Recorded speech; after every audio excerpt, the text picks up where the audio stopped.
আজ তৈরি করব ভাদ্র মাসের সেরা ডেজার্ট তালের পায়েস। একদম সহজ, অল্প উপকরণে সবার মন জয় করা তালের পায়েস। আশা করি আপনাদের ভালো লাগবে, আর ভালো লাগলে আমার চ্যানেলটি সাবস্ক্রাইব করে ভিডিওটি লাইক কমেন্ট শেয়ার করে আমার সঙ্গে থাকবেন। চলুন দেখে আসি কিভাবে তৈরি করেছি। তার জন্য এখানে আমি 1 কাপ তাল নিয়েছি, তালটা আমি ছেঁকে নিয়েছি। পরিমাণ মতো চিনি আছে, 2টো তেজপাতা, 2টো সাদা এলাচ, 1টা দারচিনি আছে, আর এখানে 1 কেজি দুধ আছে। আমি একটু বলে নেই, তালটা ছাকার পরে অল্প একটু পানি দিছি, তারপরে আমরা যেভাবে ছাকি ওইভাবে ছেঁকেছি। ছাকার পরে আমি একটা পরিষ্কার কাপড়ে তালটা ভেতরে দিয়ে একটু দড়ির সঙ্গে ঝুলিয়ে রেখেছিলাম। অনেক সময় তালটা তিতে থাকে, তো এর ভেতরে যে পানিটা থাকে ওটা পড়ে গেলে তালটা আর তিতা লাগে না। তো আমি সেখানে মনে হয় 3 ঘন্টার মতো ঝুলিয়ে রেখেছিলাম তালটা কাপড়ে পেঁচে, আর নিচ থেকে ওই পানিটা পড়ে গেছে। পড়ে যাওয়ার পরে আমি তালটা নিয়েছি।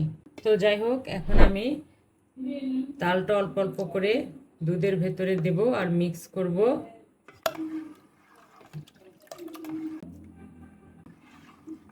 আমি ফ্রিজে রেখেছিলাম, তো একটু চুলার উপরে নিয়ে যাইয়া উষ্ণ উষ্ণ গরম করে এগুলো মিক্স করব।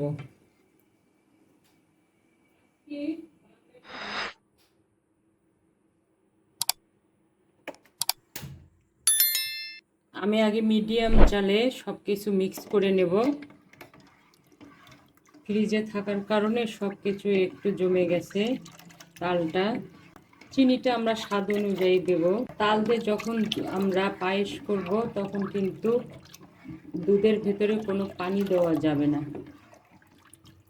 একদম দুধ, শুধু দুধ নিতে হবে, তাহলে পায়েসটা খেতে অনেক সুস্বাদু হয়।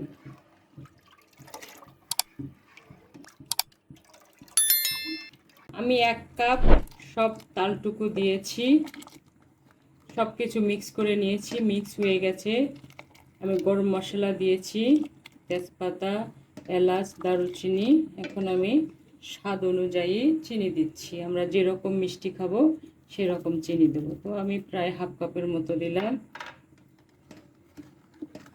এখন আমি হাই হিটে করে দিলাম। হাই হিটে আমি 7-8 মিনিট জাল দেবো, তারপরে ফিরে আসব।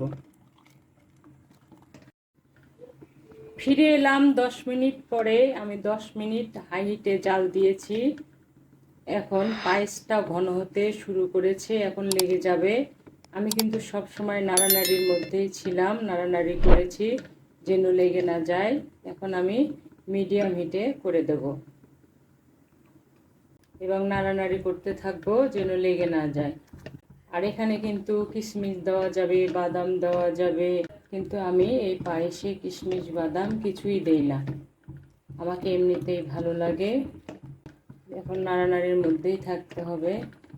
ফিরে এলাম 6 মিনিট পরে। আমি জালটা এখন লো করে দিয়েছি, যেহেতু আমাদের পায়েসটা এখন প্রায় হয়ে যাবে, আর এই পর্যায়ে লেগে যাওয়ার সম্ভাবনা বেশি, তাই হাতটা আমাকে নড়াতেই হবে সব সময়। লেগে গেলে কিন্তু একটুও স্বাদ হবে না, পোড়া পোড়া গন্ধ হবে, তাই খুব সতর্কতার সহিত এই পায়েসটা করতে হবে। আমি ফিরে আসছি 5-6 মিনিট পরে। ফিরে এলাম 5 মিনিট পরে। আমি জালটা এখন বন্ধ করে দিয়েছি।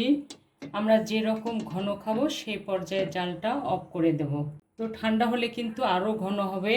তো আমি ফিরে আসবো 5 মিনিট পরে। ফিরে এলাম 5 মিনিট পরে। আমি একটু পরিবেশন করে দেখাচ্ছি। বেশি নাড়ানাড়ি করলে পানি উঠবে, ঠান্ডা হলে কিন্তু প্রচুর ঘন হয়ে যাবে। হয়ে গেল কত সহজে তালের ডেজার্ট। ঠান্ডা ঠান্ডা খেতে কি যে মজা! এভাবে তৈরি করে দেখুন, ছোট বড় সবাই খাবে পেটে পুটে।